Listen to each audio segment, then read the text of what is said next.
Hello प्यारे मित्रों और मेरे दोस्तों, जरूरी जानकारी में आज का विषय है स्वर्ग तथा नरक में क्या अंतर है। रोज ही प्रश्न आते हैं, रोज ही क्वेश्चन आते हैं, क्लास में आते हैं, निजी जिंदगी में आते हैं। स्वर्ग तथा नरक है क्या जो हमें धर्म ग्रंथों में बताया जाता है? क्या यही स्वर्ग है? क्या यही नरक है? या इन स्वर्ग नरक को कोई प्रूफ करके तो दिखाता नहीं है, बस मान लो। तो ये हम शिक्षकों के पास इस तरह के क्वेश्चंस आते रहते हैं, प्रश्न आते रहते हैं। बच्चे भी पूछ देते हैं कि स्वर्ग और नरक है क्या सर, ये बताइए। तो हमने बहुत कोशिश किया और स्वर्ग तथा नरक में काफ़ी सारी चीज़ें रिसर्च किया, ढूंढा। सबसे पहले तो मैं आपको बताऊंगा कि जितने भी धर्म ग्रंथ हैं, जितने भी धर्म हैं, उनमें क्या कहा गया है स्वर्ग तथा नरक के बारे में।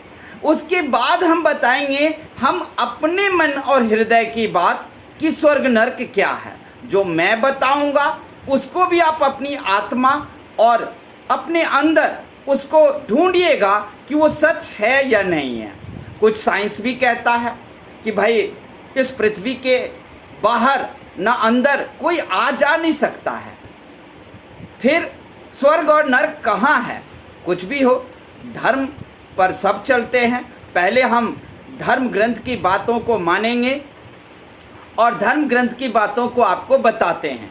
फिर हम अपना विचार रखेंगे और उन विचारों जो मैं अपना विचार रखूंगा वो विचार मेरे ही नहीं, दुनिया के जो महान दार्शनिक लोग हैं उनसे इकट्ठा की गई चीज़ें हैं, मैं उनके बारे में आपको बताऊंगा। तो सबसे पहले आते हैं हम धर्म में स्वर्ग और नरक के बारे में क्या कहा गया है। तो सबसे पहले हम अपने हिंदू धर्म की तरफ चलेंगे कि स्वर्ग तथा नरक के बारे में क्या कहा है। तो हिंदू धर्म में स्वर्ग अर्थात वो स्थान जहाँ पर में अच्छी आत्माएं रहती हैं, नरक वो स्थान जहाँ बुरी आत्माएं रहती हैं। आपको पता होगा एक बार शेक्सपियर ने क्या कहा था कि hell is empty because all the demons are here. बड़ा ये लाइन फेमस है, आप लोग ने भी सुना ही होगा कि नरक खाली है क्योंकि सारी बुरी आत्माएं यहाँ पर पृथ्वी पर आ गई हैं। तो बड़े अच्छी बातें कही थी और लोग उस पर सोचते भी हैं। तो नरक में हिंदू धर्म के अनुसार बुरी आत्माएं रहती है और क्रिश्चियन धर्म भी यही कहती है कि नरक में बुरी आत्माएं रहती हैं। हिंदू धर्म के अनुसार स्वर्ग में अच्छी आत्माएं, पुण्य आत्माओं को रखा जाता है सुख भोगने के लिए और नरक में पापी व्यक्तियों को, पापी आत्माओं को भेजा जाता है दुख भोगने के लिए। वहीं पर अगर मुस्लिम धर्म में जाएं तो स्वर्ग को बहिश्त कहा गया है जहां शहद की नदियां बहती है। वहीं पर में नरक को दोजख और जहन्नुम कहा गया है जहां दुख भोगा जाता है। बाइबल में कहा गया है क्रिश्चियन धर्म में कि स्वर्ग वो जहां पर फरिश्ते रहते हैं, एंजल, देवदूत, और वो फरिश्ते गॉड के सिंहासन को 4 फरिश्ते उठाए रखते हैं और गॉड वहाँ पर में न्याय करते हैं और अच्छी और बुरी आत्माओं का वहाँ पर न्याय होता है। वहीं कुरान कहता है अच्छी आत्माओं के लिए स्वर्ग में 72 हूरे, शहद की नदियाँ, आमोद प्रमोद और मनोरंजन के सभी सुविधाएं उपलब्ध होती है, जबकि नरक में कष्ट ही कष्ट है। तो मिला जुलाकर तीनों धर्म एक ही बात कह रहा है कि स्वर्ग में अच्छी आत्माएं, अच्छे सुख भोगने के साधन और नरक में बुरी आत्माएं और बुरा भोगने का साधन। अब मैं आता हूँ अपनी असली बात पर, क्योंकि स्वर्ग और नरक पंडित, आचार्य, ज्ञानी, धर्म से संबंधित सभी तरह के जो मंदिर मस्जिद से रिलेटेड जितने भी व्यक्ति हैं वो हमें अपने अपने तरीके से स्वर्ग के बारे में बताते हैं, नरक के बारे में बताते हैं। लेकिन स्वर्ग और नरक जो है वो क्या है इसका कोई प्रूफ नहीं दे सकता। प्रूफ एक ही जगह पर मिलेगा और वो है आपकी आत्मा, आपका हृदय। मस्तिष्क में सोचो और हृदय में तौलो, फिर आपको पता चल जाएगा कि स्वर्ग और नरक क्या है। मेरे हिसाब से मैं अगर बोलूं, जैसे मैं अरस्तु, प्लेटो या अन्य तरह के दार्शनिकों को जो पढ़कर लाया स्वर्ग के बारे में, वहाँ पर ये था कि अच्छी सोच वाला, जो मानवता से भरे हो, जिसके अंदर सभी जीवों के प्रति दया हो, सहिष्णुता हो, वो है स्वर्ग। यानी कि अंदर हृदय और मस्तिष्क में जब अच्छी सोच, अच्छी भावनाएं, अच्छी मानवता, वो है स्वर्ग। और नरक जब जीवों के प्रति असहिष्णुता है, आप जीवों को मारकर काटकर खा जाना चाहते हो, आप कुत्ते, बिल्ली या अन्य जीवों से नफरत कर रहे होते हो, यही अवस्था है जब आप नरक में पड़े हो। एक पापी व्यक्ति को देखकर आप सोचते हो कि ये पापी है, कितना बुरा इंसान है। यही वो क्षण है जब आपके अंदर नरक का प्रवेश हो गया। लेकिन अगर आप सोचते हो कि ये पापी क्यों है, ये पापी कैसे बना, ये बुरा आदमी कैसे बना, और उन कारणों को जब आप ढूंढ लेते हो अपनी मस्तिष्क और हृदय में, यही क्षण है जब आपके अंदर स्वर्ग की प्रवेश हो गया। आप स्वर्ग में एंट्री ले लिए। कोई बुरा आदमी है, बुरा कहकर चल दिए, ठीक है, तो आपने नरक ले लिया। वो बुरा वो था, फिर सोचा आपने क्यों बुरा। क्या कोई बुरा या पापी यूं ही बनता है? एक उदाहरण था कि एक किराएदार ने किसी मकान मालिक का 3 से 5 हजार रुपये किराया नहीं दिया, भाग गया, तो हम सब ने मिलकर उसे बुरा कहा। यही क्षण था जब हमारे अंदर नरक घुस गया। लेकिन जब एक व्यक्ति ने सोचा कि ये व्यक्ति उसका किराया मकान मालिक का लेकर क्यों भागा, क्या कारण रहा होगा? क्या अर्थव्यवस्था ने इसको इतनी भी तनख्वाह नहीं दी कि ये मकान मालिक को किराया देता? शराब पीकर उड़ा दिया इसने और किराया नहीं दिया। तो शराब बनी कहां पर? शराब क्यों उपलब्ध था अर्थव्यवस्था में? और शराब पीने की लत कैसे लगी? क्या घर में इसके कोई नहीं था समझाने वाला? कहां गया तब धर्म का ठेकेदार, जो अपना ढोलक लेकर क्यों नहीं घूमता रहा गली गली और शराब के बारे में बताता रहा कि ये कितना बुरा है? नहीं, कोई नहीं बताएगा। लाइसेंसी दुकान शराब का खुल जाएगा, सरकार देंगे। तो अर्थव्यवस्था या शराब के कारण कोई बुरा व्यक्ति बन रहा है तो ये सरकार की जिम्मेदारी थी, ना कि उस किराएदार की। ये तो एक उदाहरण भर मैंने दिया है आपको, इसके अलावा भी है। आप कौन सी सोच के हो? स्वर्ग क्या होता है?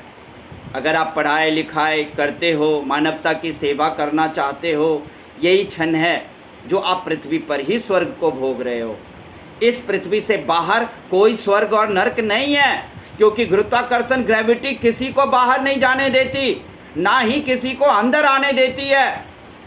ये शरीर, ये आत्माएं, सब कुछ यहीं पर में ग्रेविटी के अंदर कंट्रोल में रहती है। तो फिर स्वर्ग कहां पर और नरक कहां पर? हम जब एक डॉक्टर बन जाते हैं और किसी का इलाज कर देते हैं, वो ठीक हो जाता है, और तब हमारे मन के अंदर आता है कि मैं कुछ कर पाया इंसान के लिए। यही पल है जब आप स्वर्ग में जी रहे होते हो। लेकिन नहीं, आप कहीं चोरी करना चाहते हो, डकैती करना चाहते हो, किसी की ज़मीन हड़पना चाहते हो, बेईमानी चाहते हो, तो ये पल है जब आप नरक में जी रहे होते हो। इसलिए इसी पृथ्वी पर में आप नरक और स्वर्ग दोनों को भुगत रहे हो। जरा सोचो, एक व्यक्ति ने आपको गाली देकर चला गया। गाली देकर कौन गया? वो व्यक्ति, उसका मुंह खराब हुआ, लेकिन बुरा कौन मान गया? आप मान गए ना कि मेरे को गाली दिया, जबकि आपने तो खुद को गाली दिया नहीं था, तो आपको क्यों बुरा लगा? यानी कि उसके कहे हुए शब्दों से जानबूझकर आप अपने अंदर बुरा मान लिए और नरक की शुरुआत हो गई।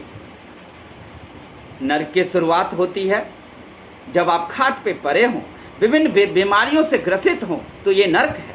प्रश्न ये उठता है, क्या बीमार क्यों पड़े? क्या अच्छी सोच नहीं थी? बीमार लोग कब पड़ता है? बीमार तब पड़ता है जब शरीर के अंदर बीमारियों से लड़ने की क्षमता खत्म हो जाए। बीमार लोग तब पड़ता है जब शरीर के अंदर आप बुरी भावनाओं को भर चुके हो और उससे शरीर के सभी क्रिया गड़बड़ हो चुका है। सब शरीर के जितने भी कार्य हैं सब अपने सही रूप में नहीं कर रहा है, तो आप बीमार पड़ जाते हो। ये पल है नरक का। लेकिन आप देखोगे, जो व्यक्ति किसी के बारे में बुरा नहीं सोचता वो कभी बीमार भी नहीं पड़ता। जो व्यक्ति कभी किसी जीवों के प्रति बुरा नहीं सोचता वो कभी बीमार भी नहीं पड़ता। मरता वो भी है, लेकिन जब तक जिएगा बिना टैबलेट और बिना कैप्सूल के जिएगा। एक हंसता हुआ चेहरा स्वर्ग है, एक रोता हुआ और दुखी चेहरा नरक है। आप दुख क्यों किए हो? किसने दुख दिया आपको? किसने तकलीफ दी तो छोड़ो, और जिसने तकलीफ दी उसके लिए भी अच्छा सोचो, तो आप अपने अंदर स्वर्ग ले आए। और जिसने आपके लिए अच्छा सोचा उसके लिए तो अच्छा सोचोगे ही, लेकिन आपके लिए जो बुरा सोचा तब भी आप उसके लिए अच्छा सोचते हो, तो आपका स्वर्ग तय है। आपके अंदर आपके शरीर के सभी अंग सुचारू ढंग से काम करेंगे और आप देखोगे कि मैं बीमार क्यों नहीं पड़ रहा हूं, मुझे कुछ क्यों नहीं होता, मुझे कोई दवाई क्यों नहीं खानी पड़ती, मेरा ब्लड प्रेशर हाई लो क्यों नहीं होता, क्योंकि मेरे अंदर स्वर्ग बसता है। और आपके अंदर सच में स्वर्ग बसता है। कभी ब्लड प्रेशर हाई लो नहीं होगा, कभी छाती की धड़कनें तेज नहीं होगी, कभी कोई कोलेस्ट्रॉल की प्रॉब्लम नहीं होगी। बस आपको क्या करना है? एक अच्छी सोच के सहारे जीना है। बुरे आदमी के बारे में भी उसके दूसरे पहलू को सोचना है। सिक्के के दो पहलू होते हैं, एक जो जब सिक्का फेंकते हो तो आपको दिखता है यानी कि चित्त, और दूसरा पहलू उसके नीचे होता है पट, हेड एंड टेल। तो आपको इस दुनिया में जितने भी बुरे व्यक्ति मिलेंगे आप देखोगे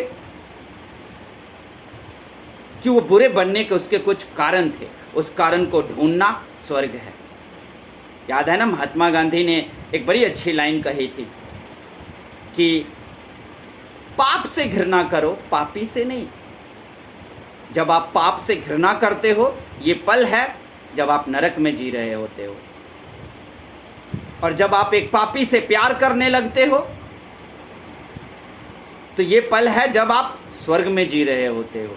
पाप से घृणा करो ना, पाप से घृणा करो, पाप को हटाओ, लेकिन पापी को नहीं। पापी क्यों पापी बन गया, ये बात आपको सोचना होगा। ये सोचते ही जब आपको कारण मिल जाएगा तो आप कारण के बाद निदान भी करोगे और कुछ मानवता के कारण कुछ ऐसे कदम भी उठाओगे जो शायद पापियों को आप पाप से बचा लो। तो अब आप लोग समझ गए होंगे कि हमारे अंदर ही पाप है और वही पाप नरक है। हमारे अंदर ही अच्छी सोच है, अच्छे विचार हैं, मानवता और जीवों के प्रति दया है, वही स्वर्ग है। हमारे अंदर बीमारी है तो वो नरक है, और हमारे अंदर बीमारी नहीं है, आप कभी बीमार नहीं पड़ते हो, कभी कोई टैबलेट नहीं खाया, तो ये स्वर्ग है। मैं अपनी बात कहूँ तो मैंने अपनी लाइफ में अभी तक कभी कोई कैप्सूल टैबलेट नहीं खाया है, और कभी मुझे याद भी नहीं है कि मैं कब बीमार पड़ा था। दुनिया के जितने भी व्यक्ति बीमार होते हैं मैं उनकी दवाई की जगह एक ही बात उन्हें कहता हूँ, अपने विचार को अच्छे करो, तुम ठीक हो जाओगे। बिना दवाइयों के तुम ठीक हो जाओगे। तुम क्या करो? अपने विचार को अच्छे करो। और उसके बाद मैंने उसे ठीक होते हुए देखा है, बड़ी से बड़ी बीमारियों को दूर होते हुए देखा है। मैंने कहा है कोई कटुता मत रखो, कटुता रखोगे तो नरक में हो, और अगर सद्भावना रखोगे, भाईचारा रखोगे तो तुम स्वर्ग में हो। इसलिए दोस्तों, कोई स्वर्ग और नरक कहीं नहीं है, ये हमारे मस्तिष्क और हृदय के अंदर ही है स्वर्ग और नरक। आप चाहें तो स्वर्ग में रहें, आप चाहें तो नरक में रहें। तो यही था मेरी खोज। आप खुश रहें, आनंद रहें, और प्रभु आपको, ईश्वर आपको स्वर्ग ही स्वर्ग दे, कभी नरक का दर्शन ना होने दे। ईश्वर आपको हमेशा स्वर्ग में रखे, अच्छी सोच, जीवों के प्रति दया रखने में मदद करे, और आपको कभी नरक में जाने में कोई मदद ना करे। तब तक के लिए धन्यवाद, खुश रहिए, और ईश्वर आपको स्वस्थ रखे, आनंदित रखें। धन्यवाद।